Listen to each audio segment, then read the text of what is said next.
Good morning, good afternoon, good evening, ladies and gentlemen. We continue the series of interviews with scholars and practitioners whom we invite to share their views with the international community dedicated to the prevention of genocide and other mass atrocities.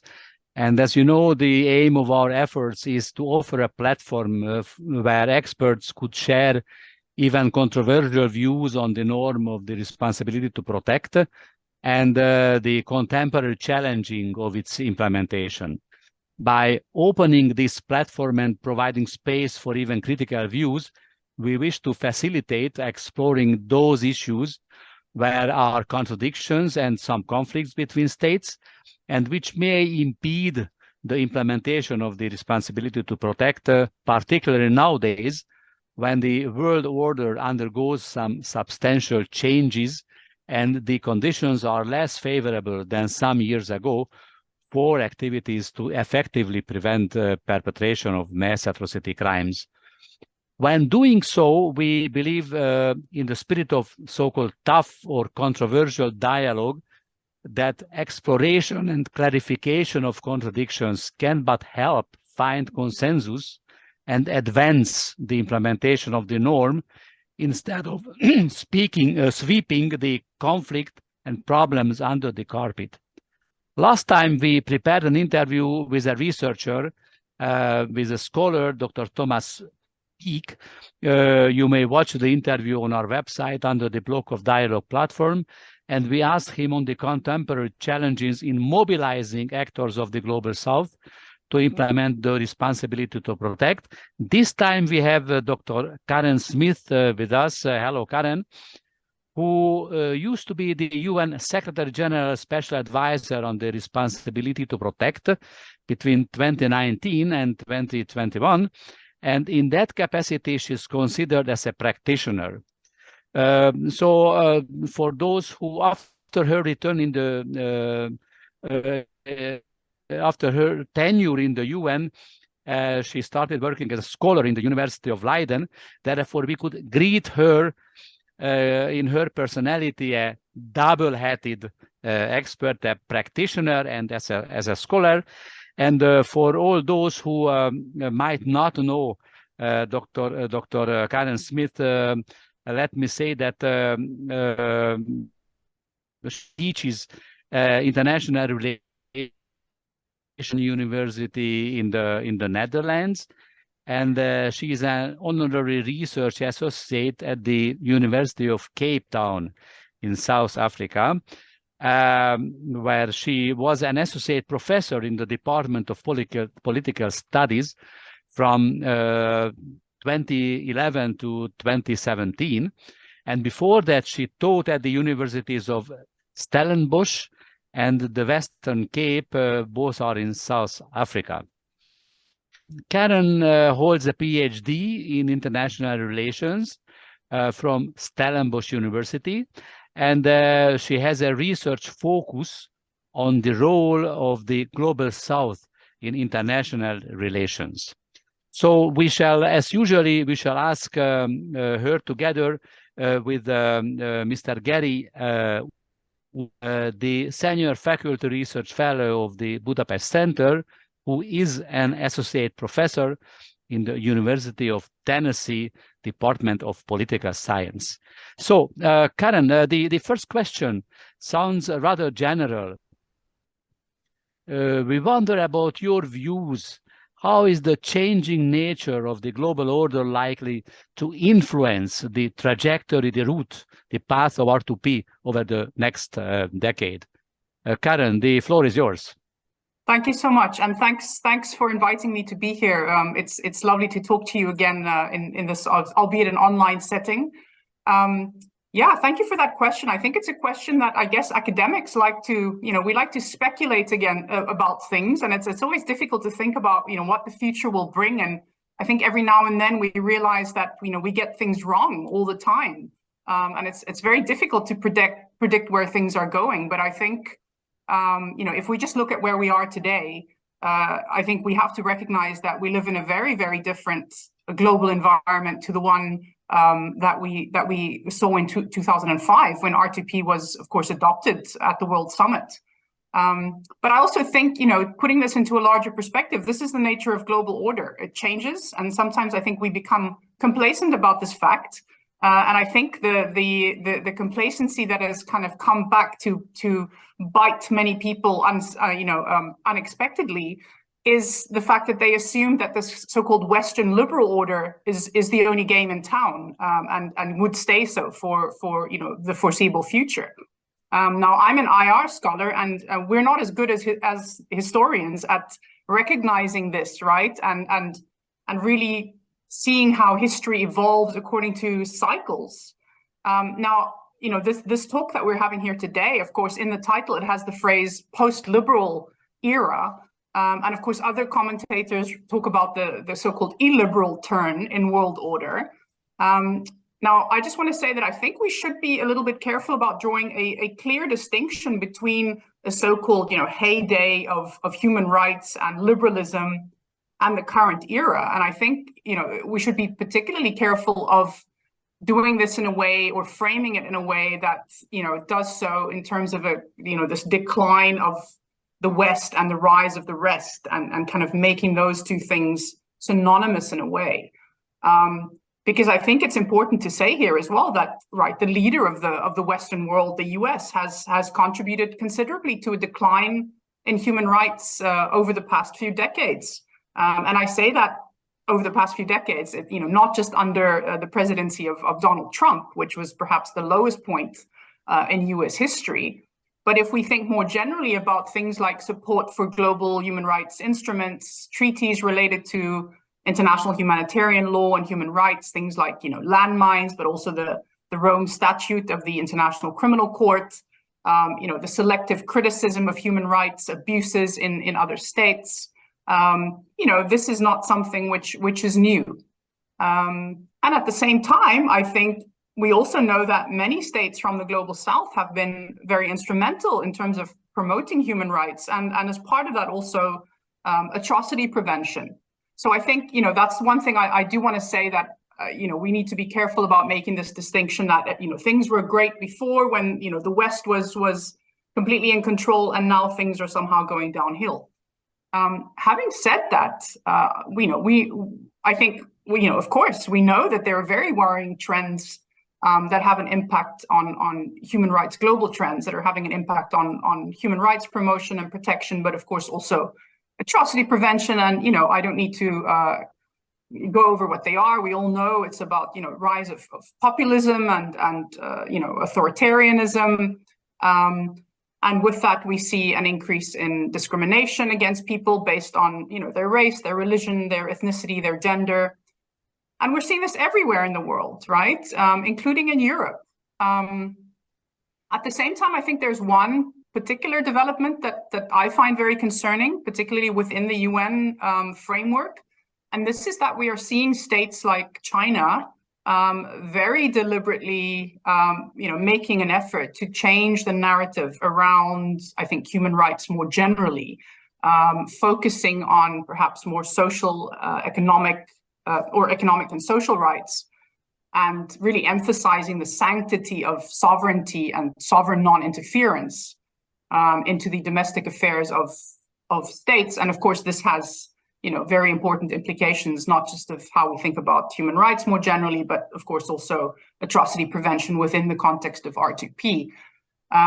So I think all in all, R2P faces a challenging future, both in terms of so-called Pillar 1 activities, right, where we expect states to do what needs to be done to lower the risks of atrocity crimes in their own societies through all the things we know need to be done, strengthening of human rights, addressing inequality, ensuring rule of law, etc.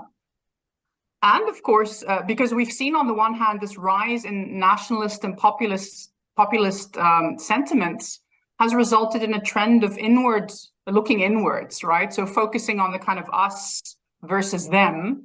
And of course, we saw this becoming even more pronounced during the COVID pandemic, with very little appetite to kind of look outwards, with very obvious implications for state obligations under R2P. But again, I think it's never either or, right? So over the past year, we saw, and I'm currently based in the Netherlands, so I'm looking from this vantage point, which is a little bit different from looking from, say, the position I was previously in South Africa. But from this position, I've seen, you know, an incredible outpouring of public sympathy in Europe for Ukraine and for Ukrainian refugees, which I think initially surprised many people, given what we'd experienced, you know, this inward lookingness during COVID. Gary, do you have any question to this? I do, yes. So thank you, Karen. So if I understand so far, the idea is that it's not the shifting global order that is necessarily the concern for R2P moving forward, but it's rather the rise in certain emphases, sovereignty and inward focus, things like this. And I was curious then, before we begin talking about the constellation of state positions, if you might lay out for us what you believe to be the necessary conditions to help further the goals of R2P, regardless of what the global order might be at the time.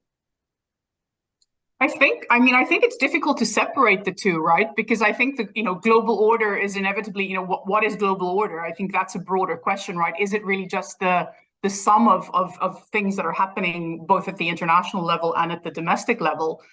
So I think, you know, it's difficult to kind of separate those two. And I think what I would say is that, you know, I don't have a specific answer to that. And I think part of the challenge is to say that there are different understandings of global order and what constitutes a kind of ideal global order for the achievement of, you know, particular goals, call them, you know, if you want to call them that, that we might want to try to achieve in global governance.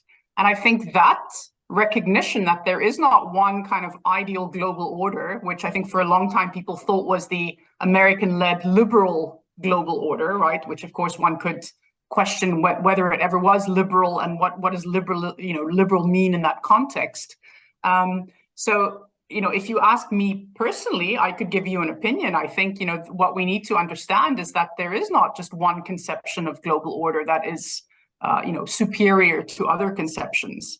And it's really about finding a way to kind of reach, and I don't want to say consensus, because that makes it sound again like somebody has to concede something, right? That there's some kind of position and then there's a negotiation or a compromise and somebody has to concede. And I also don't think necessarily that is the ideal that we should be going for. So it's and I don't want to use the words that some IR scholars have used about, you know, multiple orders or, you know, no one's world or, you know, no one's order. I think those are not always helpful either, but this kind of recognition that, yeah, there are different ways of viewing things in, you know, important matters in international relations, which constitute what we perhaps conceive of as global order. And I mean, you know, maybe I don't want to get too kind of theoretical about this, but there's also perhaps, you know, we need to rethink what we think of as order versus disorder as well. And that maybe these are not, two kind of extreme opposites either. So I'm sorry, I haven't answered your question directly, but I think it's a really important one, but it doesn't have a simple answer. It's okay. Right now, I suggest that let's move a bit closer to our R2P topic, and maybe also to the so-called global south. And the question would relate to the new emerging actors. So you spoke about it in the first part of your question. They have growing influence in the shaping new world order. And what role do these emerging and regional powers have in contesting this so-called Western-centering understanding of R2P? Yeah, thanks. I think that follows on, from what I just said as well, that there's this, I think there's an increased recognition across the board that, wow, there's different ways of looking at things, right? That suddenly everybody's realizing that, this maybe Western way, and I appreciate the fact that you said so-called Western, because I think that's a problematic concept as well. That's not the only way of looking at things in the world. And so I think I want to start with that, right? That this kind of idea that there's this dichotomy between West and non-West. Firstly, we need to maybe problematize that. So, the idea of R2P for me is not Western. Every now and then I read an article and I see people referring to it, as a Canadian idea or, something that, the West came up with. And I'm not going to go into that here, but of course we know that it has, has roots in African thinking as well, in the way in which the African Union developed out of the Organization of African Unity. And I think, this is how I view the creation of ideas, of principles, that I think they always happen through interaction, right? There's always some kind of engagement. So I think it's unfortunate that sometimes these debates, whether they're about human rights or R2P, become polarized, right? In terms of kind of Western versus non-Western. And I think it's important to recognize that, these concepts and the emergence of these ideas is always much more nuanced. So if we look at, the contributions of Asian or African thinkers to the development of the global human rights regime, for example. Now, I think what happened, and this goes back to the previous question about maybe the change in global order, right? I think what we saw is that, of course, not just under Trump, but there's always been a kind of, what should we call it, ambivalent relationship between the US and the UN. And I think in recent years, that's been exacerbated, particularly under the Trump presidency. And this has led to a decline of the voice of the US in the UN. And I think this has opened up a space, I don't want to say it's a power vacuum necessarily, but it's opened up a space for, let's say, alternative voices, in a way, allowing for voices to be stronger perhaps than they have been before. And I say this because I think a lot of states, particularly from the global south, in the past, have been less willing to express their views on particular issues, their opposition to certain things, because it's been, let's just say, it's perhaps been a pragmatic decision, right? Because they were relying on US and European support, for example, development assistance. And so that has shifted as well, right? So I get the sense that there's much more of a kind of confidence of, we no longer have to agree with you, right? There are now others that we can look towards, others like China, for example. And so I think I find it interesting when, Western states then seem surprised at, a country like South Africa, which they thought, oh, but weren't you one of us? Why are you now suddenly changing track here? And I think it's I don't find it as surprising that these views are now coming to the fore. So I think, the cost benefit analysis, if you want to call it that, has kind of changed. For me, okay. I think the major opposition, or not opposition, the concerns that states from the global south have about R2P is not about the principle itself necessarily, but it's about the kind of, who, how, when. So if you want to talk about, in terms of, normative terms, I mean, there's this distinction in terms of, contestation of norms. And of course, we can ask whether R2P is a norm or not. But whether it's really questioning or challenging, contesting the norm itself, the validity of the norm, or whether it's more about how that norm is interpreted, right? Which, I mean, some people call this kind of applicatory or procedural contestation. And I think that's where we see the challenge from the global south much more strongly. So it's about things like, who gets to decide when a state is manifestly failing, right? Is it the UN Security Council? And I think the sense, and I'm talking very, very broadly, because of course there are many differences between states in the global south, but perhaps particularly from an African perspective, which I know better, is that the answer really should be, well, maybe it should be more at the regional level, right? So it's not that we don't think that states have an obligation to respond in the cases of atrocities, but why is it the Security Council that gets to make this decision, and about implementation, etc.? So I think that for me, this contestation has perhaps been primarily applicatory, call it that, procedural, so not really questioning the actual norm. Okay. I mean, having said that, I think China is a slightly different story. So, I mean, we can go into that maybe if there's time. Yeah, okay. Gary, do you have some question to this point? Yes. So if I may, Karen, I understand that we have different ways to see the world and different voices that can now express their views, but we still have the challenge of preventing and ending mass atrocity. So I was wondering how you see the different ways in which states see human rights and R2P coming together to better help and prevent and these atrocities. Is it that and I think you started to touch on this at the end there. Is it going to be that the procedures are likely to change, or that's going to be something else, and how these different views come together if we still do have this goal of preventing and ending mass atrocity? Yeah, well, I mean, yeah. If possible, try to let's try to be concise. I see that the time is going ahead. Okay. And we do have some more questions. No. It's very interesting. Just I wanted to call your attention, sure. our attention to this, to time.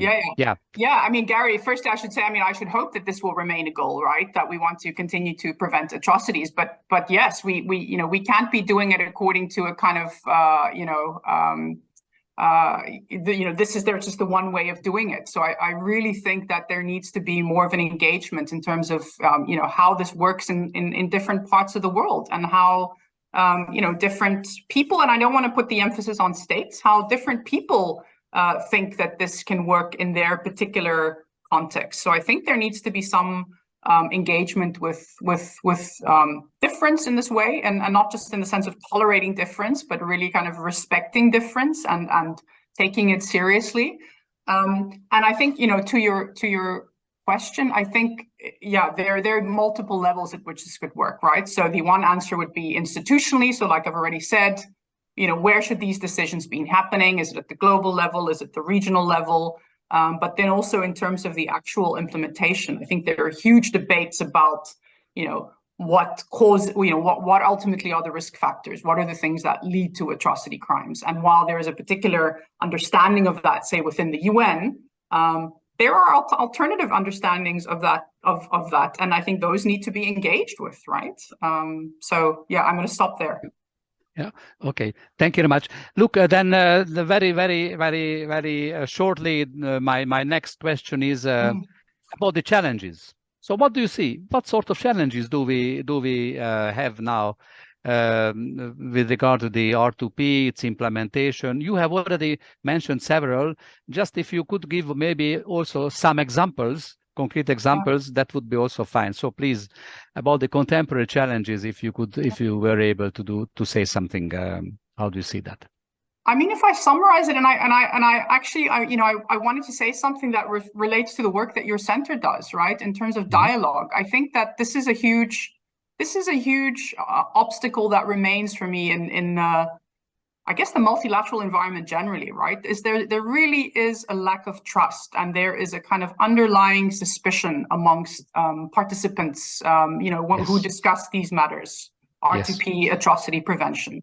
And I think this is something that people do not pay enough attention to. I think people assume that, diplomats are trained in diplomacy, which presumably involves, talking to people. But I think there's a particular misunderstanding of what real dialogue means, right? Because we keep hearing different interlocutors from the global South saying, we want to be heard, we want our positions, which may be different, to be listened to. And so, it's not the kind of dialogue where you go into it and you assume that somebody's going to try to convince you of their opinion. I mean, that's not dialogue, right? And I agree. And yet this is what we see happening in any, UN settings.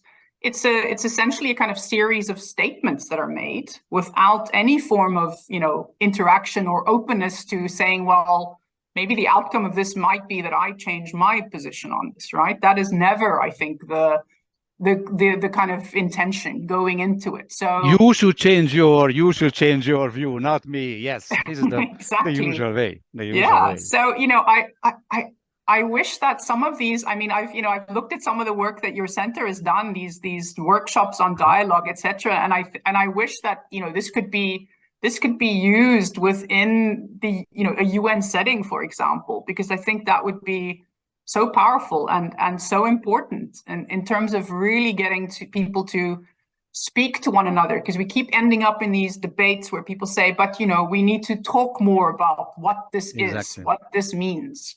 Exactly. And so I think that, finding a way to build trust, because nothing's going to happen without that, right? Yeah. Thank you very much.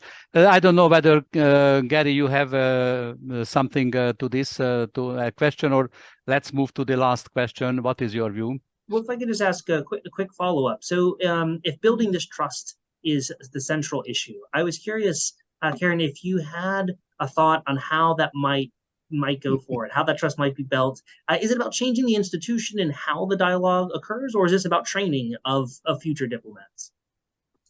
It's both. I mean, I think, I didn't spend a lot of time in the UN, but it has a very strong institutional culture, which I think is built into kind of broader diplomatic culture, which I found incredibly frustrating. It's very formalized, it's very procedural.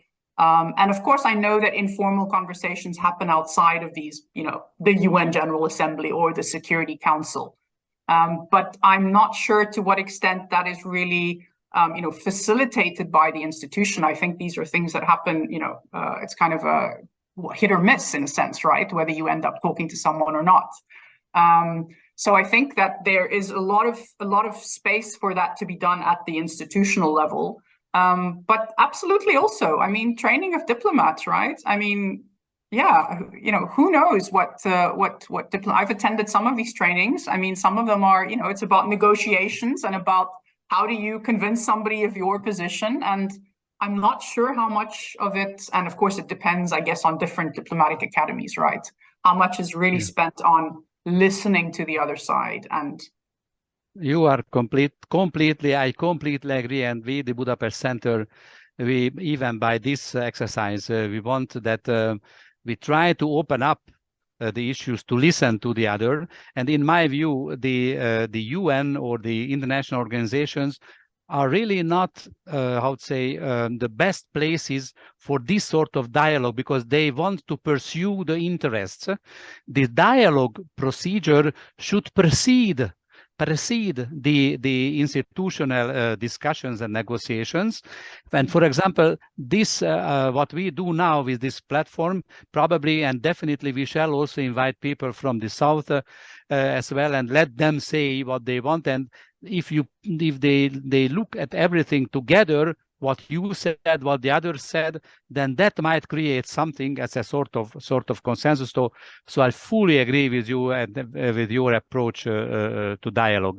But unfortunately, the time is running, and let me just go to the last questions, which is about the recent issue of arrest warrant for Vladimir Putin, which posed the ICC in the center of the international attention. And my question is, what do you think about the increasing skepticism of some states in the global South that the ICC does not represent an impartial side of international justice? So this is a very, very sensitive and very important issue. If you do have some ideas on that, please share with us. Sure. I mean, so firstly, I just want to start by saying I think it was a really important decision taken by the ICC, and a very brave one. And some people thought that perhaps it was was too soon, but I think it sends an important message that at least theoretically nobody is above the law. Having said that, I completely agree with you that this again is just providing ammunition for those who are critical of the ICC. And so we can debate endlessly whether or not there are grounds for that, but I think what is important is that perceptions matter. And so the perception here is again that right here we see an indictment against Vladimir Putin. And we know, of course, that many African states and others in the global South have not come out strongly, in terms of condemning Russian aggression against Ukraine. So there's a whole, context there. But I think, if we look at this then in relation to the fact that when the previous ICC prosecutor, Fatou Bensouda, launched a preliminary investigation into the potential war crimes by the US forces in Afghanistan, she was sanctioned. So, you put these two next to each other, and of course you're going to get states saying, well, exactly, this just reinforces what we've been suspecting all along, right? That the ICC is not an impartial institution. It serves to support all the claims of hypocrisy and selectivity by Western states.